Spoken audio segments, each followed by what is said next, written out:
வணக்கம். ஆயிர வைசியர் டிவி. நீங்கள் பார்த்து கொண்டிருக்கிற இந்த பள்ளிக்கூடம் 1938 கட்டப்பட்டது. இது பெண்களுக்கான பள்ளிக்கூடம். பெண் மேலே படிச்சிங்கன்னா பெண் பள்ளிக்கூடம் அப்படின்னு போட்டிருக்கோம். இந்த பெண்களுக்கான இந்த பள்ளிக்கூடம் எதற்காக கட்டப்பட்டது என்றால், அந்த காலத்தில் பெண்கள் அதிகமாக வெளியே செல்ல முடியாது. அந்த காரணத்துக்காக பெண்களுக்கான தனி பள்ளிக்கூடமே கட்டி கொடுத்துருக்காங்க. இந்த கட்டடம் பார்த்திங்கன்னா ஸ்ரீவில்லிபுத்தூர் அருணாச்சலம் செட்டியார் அவர்களோட மனைவி திருமதி கண்ணம்மாள் அவங்க இந்த கட்டடத்தை சமுதாய மக்களுக்காக கொடுத்துருக்காங்க.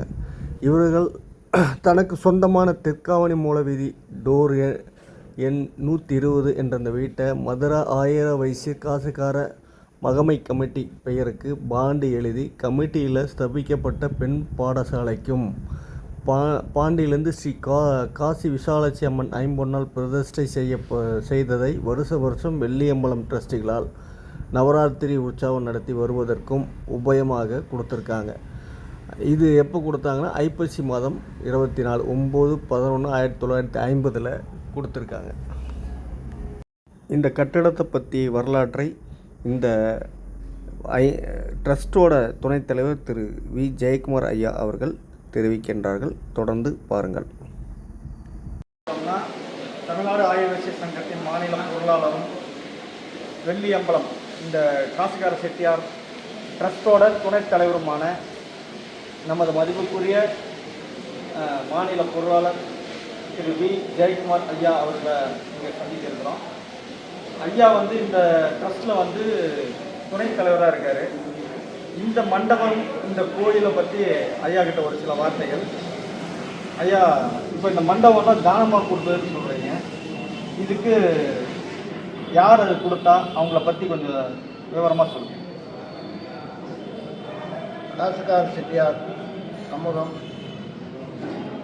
மதுரையிலே ஏறத்தாழ 300 ஆண்டுகளாக குடியிருந்து வருகிறார்கள்.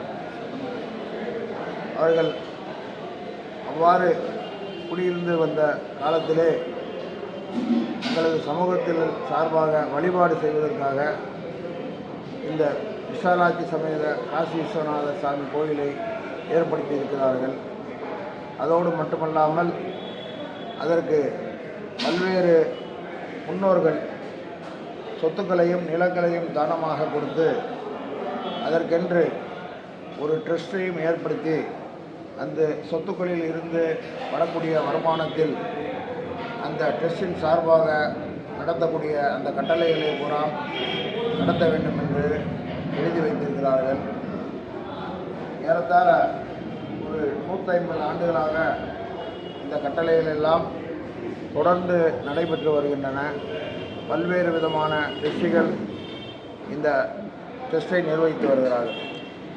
ஐயா, இப்போ பார்த்தீங்கன்னா இந்த பர்டிகுலர் இந்த மண்டபம், நம்ம உள்ளே இருக்கிற மண்டபம், இதுக்கு என்ன பேர், இது யார் தானமாக கொடுத்ததா சொன்னீங்க, அது யார், அவங்கள பற்றிய தகவல் சொல்லுங்கள். இப்போ நாம் நின்றுட்டு இருக்க இடம் ஆயிர வைசிய துவக்கப்பள்ளி ஆகும். இந்த பள்ளிக்கூடம் 1915 வருடம் தொடங்கப்பட்டது. அரசு நிதி உதவி இல்லாத காலத்திலும் எல்லா சமுதாய மக்களும் படித்து வாழ்க்கையிலே முன்னேற வேண்டும் என்ற நல்ல நோக்கத்தோடு நம்முடைய செட்டியார் சமூகத்தினரால் இந்த பள்ளிக்கூடம் ஏற்படுத்தப்பட்டது. தமிழ் வழியிலே இந்த பள்ளிக்கூடத்திலே கற்றுக் கொடுத்தார்கள். நானும் என்னுடைய சிறு வயதிலே 5வது வகுப்பு வரைக்கும் இந்த பள்ளிக்கூடத்திலே தான் படித்தேன்.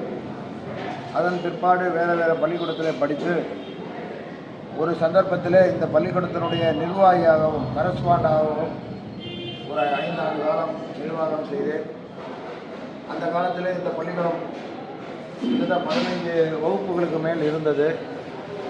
இன்றைக்கு தமிழ் வழியினுடைய அந்த மோகம் குறைந்து விட்ட காரணத்தினாலே பள்ளிக்கூடத்துக்கு வருகை தரக்கூடிய மாணவர்களின் எண்ணிக்கை மிகவும் குறைந்து விட்டது.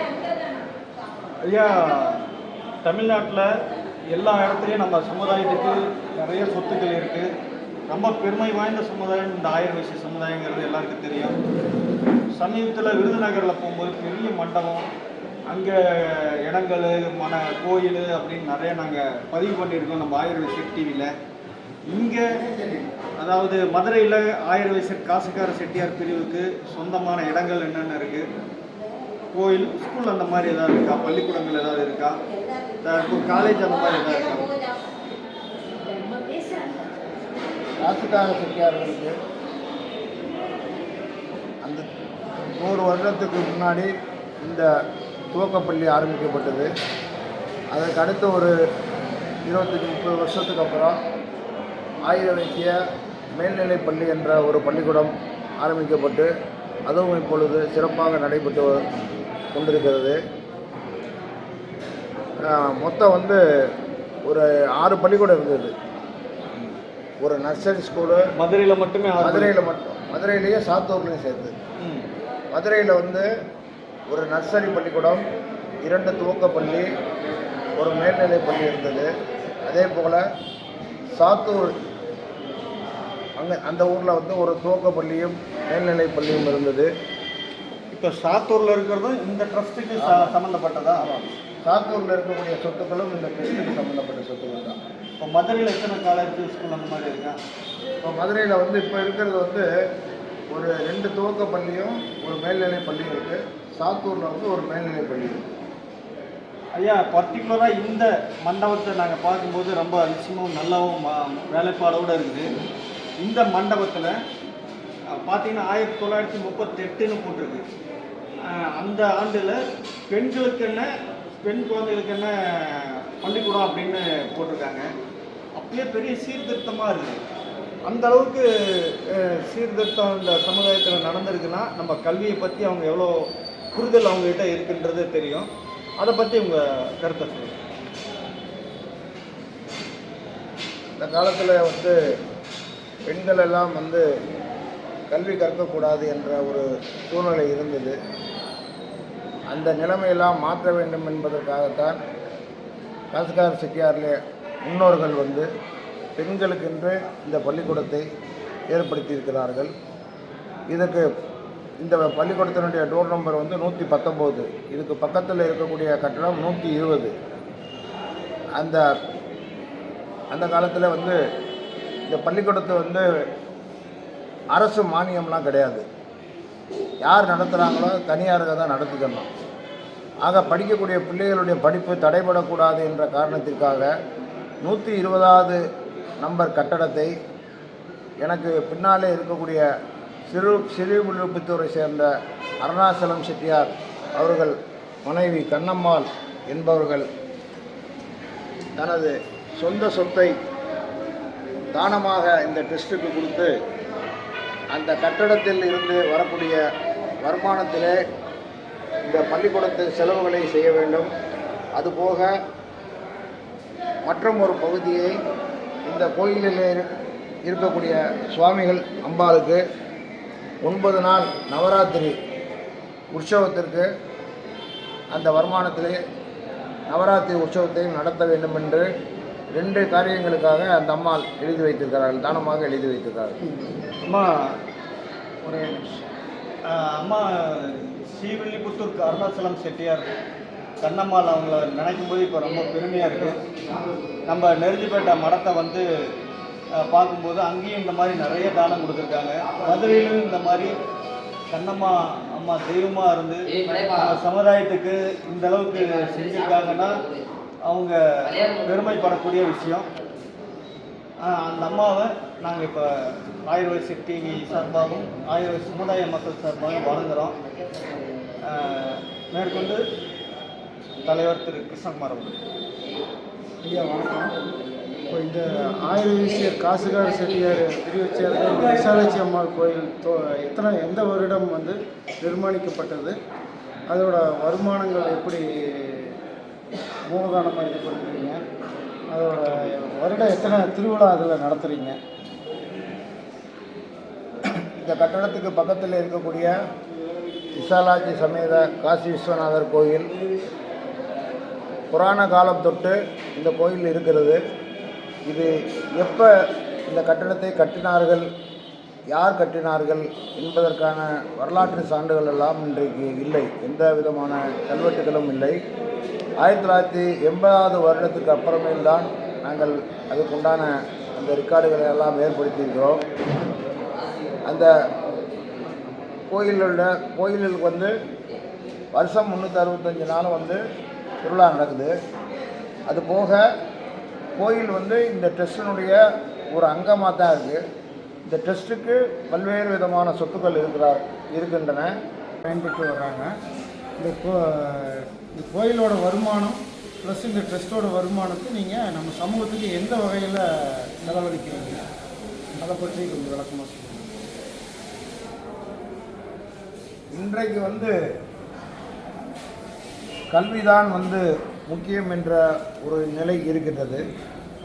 அந்த காலத்தில் வந்து ஆன்மீகத்துக்கு தான் முக்கியம் கொடுத்துருக்கிறார்கள். எல்லா சமுதாயத்திலுமே வந்து ஆன்மீகத்துக்கு உண்டான முக்கியத்துவம் கல்விக்கு இருக்காது.